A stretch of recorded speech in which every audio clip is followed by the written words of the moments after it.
ሶስተኛ ዓለም ጦርነት ፈጽሞ አይነሳም። ለምን? የዓለም ሀገራት ብልጥ ናቸው እንጂ ሞኝ አይደሉም። ነገሮችን ለመሸጥ ቢዝነስ ለማስፋፋት ነገሩን አናፍሶ ቅርጽ ለመቀየር ነው እንጂ የእውነት ተቦዳድነው ሊዋጉ አይደለም። ለምን? ይተዋወቃሉ።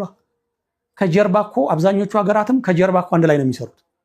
ፊት ለፊት ግን እኛ ፊት ወይ ዓለም ፊት ይመጡና በቃ ባላንጣ ይመስላሉ። ከጀርባ አብረው ይሰራሉ። እንደ ሰውና እንደ ሰይጣን ማለት ነው። የእውነት እኮ ነው። በአደባባይ ሰውና ሰይጣን ጸበኛ እንመስላለን፣ ውሸታሞች ነን። ከጀርባ ግን ሰውና ሰይጣን አብረው ነው የሚሰራው። እንዴት የሚለውን በሌላ ጊዜ ነው የምነግራቸው። በቃ ሰውና ሰይጣን አብረው ነው የሚሰራው። መቼም ተለያይቶ አያውቅም። ውሸት ነው፣ ውሸት።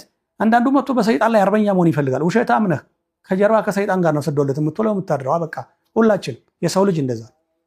በተመሳሳይ አንዳንድ ባላንጣ የሚመስሉም ሀገራት ከጀርባ አብረው ነው የሚሰሩት። ምንድን ነው ከተባለ ቢዝነስ መፍጠር ነው፣ ወናፉን መግፋት ነው።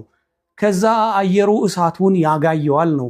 እሳቱ ሲግል ብረቱን ያቀልጠዋል ነው። ብረት ቀጥቃጮች ደግሞ ስራ ይሰራሉ ነው። ዓላማው እንደዛ ነው። ይህንን ወቁ እንጂ እንዴ ምን ሆናችኋል? ስለዚህ የሶስተኛ ዓለም ጦርነት ተነሳ ምናምን ከሌ በዚህ ተቦዳድ ነው። ይደባደባሉ ወይ አይደባደቡም? ለምን? ብልጥ ናቸው። እዛ ቤት ያለ እሳት እዚህም ቤት አለ። አንድ ሀገር ያን ቢያወነጭፍ በተመሳሳይ ያም ያወነጭፋል። አንድ ሀገር የሆነ ውድመት ቢያደርስ ያም የሆነ ውድመት ያደርሳል። ስለዚህ ጦርነቱ ተቋጭቶ የአንድ ወገን አሸናፊነት አይኖርም። እየተላለቁ ሁሉም መውደም እንደሆነ ያውቁታል። ግን ንግድ ይነግዳሉ። ተረዳችሁ? ብትረዱኝም ባትረዱኝም ግን ለመጨረሻ ጊዜ ልናገርና ላብቃ። ምንድን?